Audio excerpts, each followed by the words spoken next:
اب اس کو صدر پہ لا کے انہوں نے کھڑا کر دیا۔ اصل مسئلہ یہ ہے کہ صدر ہو یا کوئی بھی ہو، انہیں ایشو یہ ہے کہ ابھی جب تک نون لیگ کی لیڈرشپ کوئی فیصلہ نہیں کر لیتی، پاکستان کے اندر الیکشن کی تاریخ اناؤنس نہیں ہونی چاہیے۔ کیوں؟ کیونکہ اس سے مستقبل جڑا ہے مسلم لیگ نون کا، ان کی پوری سیاسی بقا کا، ان کی پوری سیاسی جدوجہد کا۔ اب الیکشن کی تاریخ سے روکنے کے لیے پریزیڈنٹ صاحب کو اتنا ڈرایا دھمکایا گیا مختلف پریس کانفرنس کر کے کہ ان کو روکا جا سکے کسی بھی طرح سے کہ وہ الیکشن کی تاریخ کی اناؤنسمنٹ نہیں کر سکتے۔ عبوری صدر ہیں یا وہ کوئی بھی صدر ہیں، وہ اس وقت پاکستان کے صدر ہیں، وہ الیکشن کی تاریخ کو اناؤنسمنٹ کر سکتے ہیں، مگر پھڈا یہ تھا کہ الیکشن کی تاریخ سامنے نہیں آنی چاہیے۔ اسی لیے کل سے نون لیگ کے کیمپ میں بڑی کھلبلی مچی ہوئی ہے، بڑی ہلچل مچی ہوئی ہے کہ اگر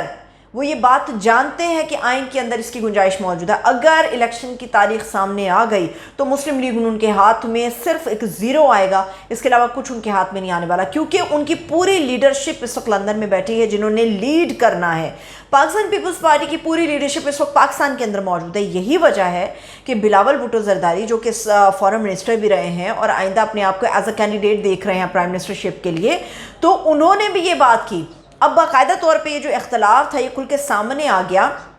اور اس کے اندر انہوں نے بتا دیا کہ ہماری جو مخالف جماعت ہے جن کے ساتھ کبھی ہمارا اتحاد تھا، وہ ضمنی الیکشن سے بھاگتے ہیں، وہ بلدیاتی الیکشن سے بھاگتے، ایون دو کہ وہ اب عام انتخاب کے بھی بھاگ رہے ہیں، جنرل الیکشن سے بھی بھاگ رہے ہیں، کیونکہ ان کو سمجھ آ چکی ہے کہ ان کے ہاتھ میں کچھ بھی آنے والا نہیں۔ عوام سے ووٹ لینے کے لیے آپ کے پاس کیا ہے؟ عوام کو بیچنے کے لیے آپ کے پاس کوئی ایجنڈا نہیں۔ ہاں انہوں نے کہا کہ ہمیں وقت دیا جائے، 15-16 مہینوں میں جو بربادی کر کے گئے پاکستان کی، اس کے بعد کوئی ایسی گنجائش نہیں بنتی کہ عوام کے پاس وہ کس منہ سے جائیں گے ووٹ لے کے۔ اب عوام کس صورت میں ان کو ووٹ دے سکتے ہیں، یا مسلم لیگ نون کا جو حمایتی ہے وہ کس صورت میں مسلم لیگ نون کے لیے اپنا ووٹ کاسٹ کر سکتا ہے؟ وہ صرف اسی صورت میں ہوگا جب میاں نواز شریف وطن واپس آئیں گے، اور اب بھی ماحول بالکل سازگار نہیں کہ وہ وطن واپس آئیں۔ گو کہ ان کی طرف سے کہا گیا کہ کچھ تاریخ اناؤنس ہو سکتی ہے، غالباً 15 اکتوبر کی ڈیٹ بھی آ سکتی ہے، اکتوبر کا کوئی بھی دن ہو سکتا ہے، کوئی بھی ہفتہ ہو سکتا ہے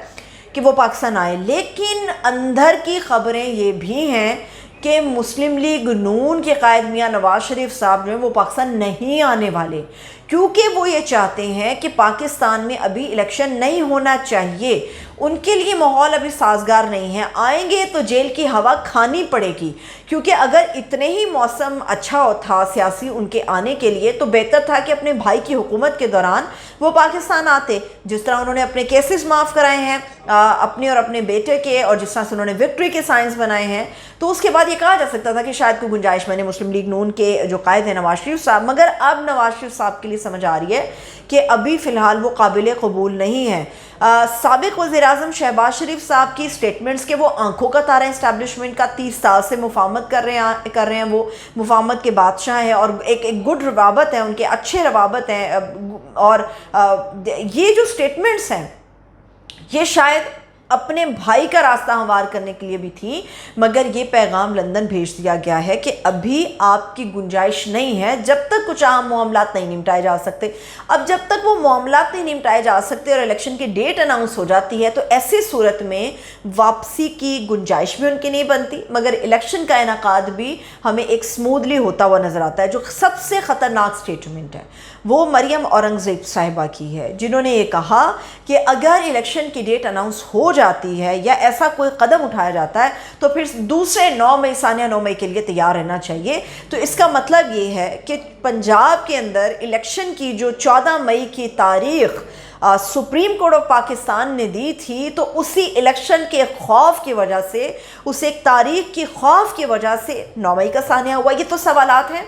جو اٹھ رہے ہیں، یہ سوالات مسلسل اپنی جگہ پہ اٹھ رہے ہیں۔ اگر ہم مریم صاحبہ کی سٹیٹمنٹ کو سامنے رکھتے ہیں کہ دوسرا سانحہ 9 مئی کرنے کی تیاری کی جا رہی، اس کا مطلب یہ ہے کہ کیا الیکشن کی ڈیٹ اناؤنس ہوگی تو خدا نہ خواستہ یہ آنکھیں اس قسم کے کوئی اور مناظر دیکھیں گی۔ اس کا مطلب یہ ہے کہ جو ملی جلی آوازیں اٹھ رہی تھیں 9 مئی کو لے کے کہ معاملات اندر کچھ اور بھی تھے، تو کیا وہ اس طرف اشارے کر رہے ہیں جو مریم صاحبہ گفتگو کر رہی ہیں کہ یہ دوسرے سال 9 مئی کی تیاری کی جا رہی ہے؟ یعنی آپ الیکشن سے اتنے زیادہ خوفزدہ ہیں کہ آپ ملک کو ایک کونے پہ لگانے کے لیے تیار ہیں،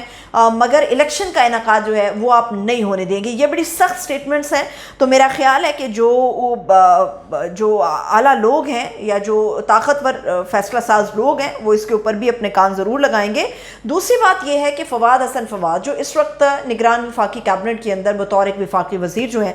ڈیزگنیٹڈ کر دیا گیا، ان کو عہدہ دے دیا گیا۔ میرا سوال یہ ہے اور میرا پوائنٹ بھی یہ ہے کہ لندن کے اندر بیٹھ کے یہ کیسے پتہ چلا کہ لیکیج ہو رہی ہے؟ بہت سارے لوگ ہیں جو اس وقت کیئر ٹیکر کیبنٹ کے اندر موجود ہیں، جو کہ آشیرواد جنہیں حاصل ہے مسلم لیگ نون کی، میاں نواز شریف کی، میاں شہباز شریف کی، انہیں یہ آشیرواد حاصل ہے۔ جب اپنے لوگ مختلف عہدوں پہ بچھائے ہوئے ہیں تو جیسے ہی کوئی اہم معاملہ جس کے اوپر سر جوڑا جاتا ہے تو وہیں سے لیکیج شروع ہوتی ہے انہی وزیروں کے ذریعے، اور یہ لیکیج پہنچ جاتی ہے لندن، اور ان کو سمجھ آ جاتی ہے کہ پاکستان کے اندر پالیٹکس میں کیا ہونے جا رہا ہے۔ جہاں تک تعلق ہے فواد حسن فواد کا، تو یہ سمجھ سے بالا ہے کہ فواد حسن فواد ہوں، احد چیمہ ہوں، شہباز شریف صاحب اپنے 2-4 لوگ ابھی بھی کی پوسٹ کے اوپر چھوڑ کے گئے ہیں، اور یہ شکوہ تھا فواد حسن فواد صاحب کا کہ ابھی تک انہیں کوئی عہدہ نہیں دیا گیا، جس کے بعد اب انہیں نواز دیا گیا ہے۔ میں یہ نہیں کہوں گی کہ وہ اس پہ پورا اترتے تھے، انہیں نواز دیا گیا۔ اخلاقی طور پہ کیئر ٹیکر سیٹ اپ کے اندر کوئی بھی پرانا آدمی شامل نہیں ہونا چاہیے، کیونکہ جو نگران سیٹ اپ ہوتا ہے اس کا مقصد یہ ہوتا ہے کہ اس نے ماحول کو سازگار بنانا ہے، الیکشن کا انعقاد کرنا ہے، راستہ ہموار کرنا ہے۔ مگر جو اصل مسئلہ اس وقت ہمیں نظر آ رہا ہے وہ الیکشن کمیشن آف پاکستان کی طرف سے نظر آ رہا ہے۔ ایک تو وہ اپریل اور مئی کے اندر سپریم کورٹ کے اندر دھڑلے سے کھڑے ہو کے کہتے ہیں کہ جی 8 اکتوبر کو الیکشن ہو جائے گا، عام الیکشن جو عام جنرل الیکشن ہے وہ 8 اکتوبر کو ہو جائے گا۔ آج وہ چند ہفتے پہلے بھی الیکشن کی تاریخ دینے سے قاصر ہیں یا اجتناب کر رہے ہیں یا جان بوجھ کے طول دینے کی کوشش کر رہے ہیں، تو یہ ہمیں سمجھنا چاہیے جب تک ہمارے سیاسی معاملات ڈگر پر نہیں آئیں گے، ہمارے معاشی معاملات بھی ہماری ڈگر پر نہیں آئیں گے۔ ایک اور جو عام معاملہ ہے وہ یہ ہے کہ ثانیہ 9 مئی کی جو ایک تحقیقاتی ٹیم بنائی گئی تھی، مشترکہ تحقیقاتی ٹیم جسے ہم GIT بھی کہتے ہیں، اسے 14 ایسے مقدمات ہیں، باخبر ذرائع یہ خبر دے رہے ہیں، 14 مقدمات کے اندر جو ہے جو انویسٹیگیشن ہے وہ مکمل کر لی گئی ہے۔